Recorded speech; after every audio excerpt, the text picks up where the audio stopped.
आई है, जिसकी पुष्टि नेशन न्यूज़ जैसा कि आप सबकी जानकारी में होगा, हमें भी आप सबके द्वारा ही जानकारी मिल रही है कि आगामी 21 अगस्त को भारत बंद का आह्वान किया गया है।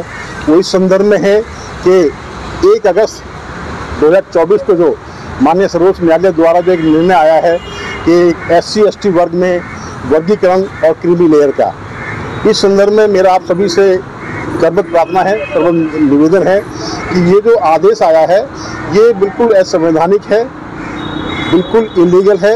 ये इसके हम बिल्कुल विरोध करते हैं। नो डाउट, इसमें कोई शक नहीं है कि वो संविधान के विरुद्ध एक न्यायपालिका द्वारा एक सरकार ने ही एक निर्णय लाया गया है, जिससे समाज में एक विघटन की स्थिति पैदा हो रही है। अब बात आती है कि जो कुछ साथियों ने आगामी 21 तारीख को जो भारत बंद का आह्वान किया हुआ है, उसमें मेरा उन सभी साथियों से निवेदन है, मैं उन सब साथियों के जज्बात को, उन साथियों की चेतना को सैल्यूट करता हूं। साथ ही साथ उन सब से ये आग्रह भी करता हूं कि वो किसी भी तरह का असंवैधानिक कार्य ना करें, कोई तोड़ फोड़, किसी तरह की कोई मतलब इस एक अराजकता में इस बंद को ना करें। फिर कोशिश करें कि हम अगर किसी को कोई अपनी बात कहनी है तो अपने साथियों के साथ जिला कलेक्टर के यहाँ जाएं और वहाँ पे जाके अपनी डिमांड रखें। देश में जो सफाई कर्मचारी वर्ग है हमारा, जिसका इस ठेकेदारी प्रथा के द्वारा एक शोषण किया जा रहा है, उस शोषण को बंद करके देश की तमाम जितने भी सफाई कर्मचारी के पद हैं वो सब सरकार के द्वारा परमानेंट उसकी नियुक्ति की जाए और उनको पूरा हक दिया जाए उनका। क्योंकि ठेकेदारी प्रथा के अंदर उस व्यवस्था को लाके खासकर जो हमारा सफाई कर्मचारी वर्ग है उसके साथ ही शोषण हो रहा है। इस शोषण को रोकने के लिए वो जिला कलेक्टर को अपना ज्ञापन दें और सरकार को इसके लिए बाध्य करें कि इस तरफ कदम उठाए। इसके साथ साथ अगर वो इस आरक्षण में जो वर्गीकरण की बात करते हैं, जहाँ तक आरक्षण की बात है, देखिए आरक्षण तब मिलेगा ना जब आरक्षण के लिए पद होंगे। जब सरकार में पद ही नहीं होंगे तो आरक्षण का क्या लाभ है।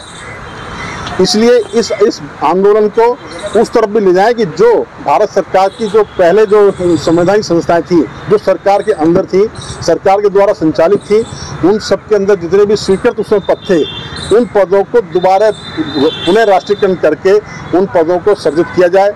फिर आगे की आरक्षण की जो प्रक्रिया है उसको लागू किया जाए। अन्यथा इस प्रक्रिया में अगर समाज का युवा भ्रमित होगा, कोई किसी तरह का कोई इस बीच में समाज के बीच में कुछ असामाजिक तत्व बीच में आके कोई अराजकता का माहौल करेंगे तो उससे समाज में द्वेष होगा और उससे हमारा समाज कमजोर होगा। अगर हम सभी बाबा साहब अम्बेडकर के अनुयायी हैं, बाबा साहब को अपना आदर्श मानते हैं, बाबा साहब को अपना आइकॉन मानते हैं, तो बाबा साहब अम्बेडकर ने हमें SC/ST दो भाइयों को एक किया है। तो हमारा जिम्मेदारी है कि हम एक ही रहें और उसको एक रह के ही हम अपना आंदोलन की, अपने संघर्ष को आगे बढ़ाएं। बालक जी, ऐसा तो नहीं है कि वाल्मीकि समाज ने कॉल ये दिए कि अगर चमार अगर भारत बंद करता है तो हम उनके विरोध में खड़े होंगे, उस डर से आप अपना निर्णय चेंज तो नहीं कर रहे? नहीं, देखिए ये कोई ऐसा कुछ नहीं है कि वाल्मीकि समाज ने इस तरह कोई ऐसा कोई थ्रेड किया हो या इस तरह कोई घोषणा की हो। ऐसा वाल्मीकि समाज से कोई अभी नहीं हुआ है। आप गत वर्ष में देखेंगे, चाहे हाथरस का कांड हो, जहाँ भी वाल्मीकि समाज में किसी तरह का शोषण होता है तो खासकर जो अम्बेडकर समाज है वो सबसे आगे खड़ा हुआ मिलता है उनके लिए, कहीं भी पीछे नहीं हटा है और आज भी साथ है, आगे भी साथ रहेगा। इसमें किसी तरह कोई द्वेष नहीं है, हम सब एक हैं। और आप देखेंगे कि गांव में अगर आपके साथ अगर जातीय शोषण होता है तो आपको कैसे संबोधन किया जाता है, पर्टिकुलर दोनों को एक किया शोषण किया जाता है ना, तो हम एक ही हैं।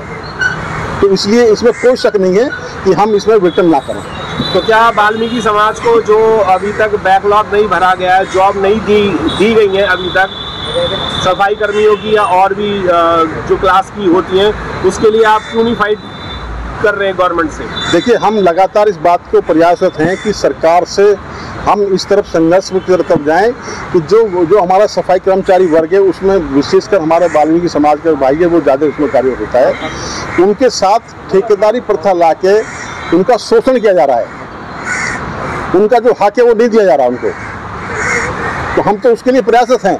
हम तो कहते हैं अगर ये 21 तारीख को आंदोलन होता है तो इस आंदोलन में की मेन मांग यही होनी चाहिए कि पूरे देश के अंदर जितना भी सफाई कर्मचारी वर्ग है वो बिल्कुल रेगुलर हो और सरकार के द्वारा हो, किसी भी ठेकेदार पर। बालक राम जी, जो समाज है, जो छोटा बड़े भाई का जो दर्जा दिया जाता है, वो कह रहे हैं हम 1960 से लड़ाई लड़ते आ रहे हैं।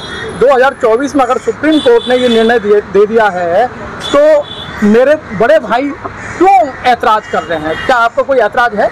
नहीं, देखिए, हमारा उस फैसले पर हमारा ऐतराज़ क्या है। उस फैसले पर हमारा ऐतराज़ ये है कि अगर आपको वर्गीकरण करना ही है तो जो सुप्रीम कोर्ट के जजेस हैं वो क्यों पीढ़ी दर पीढ़ी जज बने आ रहे हैं, आप उनका वर्गीकरण करिए। जो संसद में विधायिका में जो बैठे हुए हैं, मतलब पीढ़ी दर पीढ़ी चले आ रहे हैं, उनमें आप वर्गीकरण करिए। पहले तो वहाँ होना चाहिए ना। बड़ी मुश्किल से बाबा साहब अम्बेडकर के द्वारा बनाए हुए संविधान से ये समाज एकजुट हुआ है, तो इस समाज में दरार डालने की कोशिश ना करें। मैं आप सबके माध्यम से युवाओं से एक निवेदन करूंगा कि हमारा संघर्ष होना चाहिए कि इस देश का, अगर हम इस देश को प्यार करते हैं, इस देश में शिक्षा का राष्ट्रीयकरण हो, स्वास्थ्य का राष्ट्रीयकरण हो, जितनी भी आर्थिक, मतलब एक आर्थिक संस्था, बैंकिंग सेक्टर है, इंश्योरेंस सेक्टर है, उनका राष्ट्रीयकरण हो, तभी इस देश में आरक्षण का भी लाभ मिल पाएगा। अगर इन व्यवस्थाओं का राष्ट्रीयकरण नहीं होता है तो आरक्षण के आदेश का कोई औचित्य नहीं है।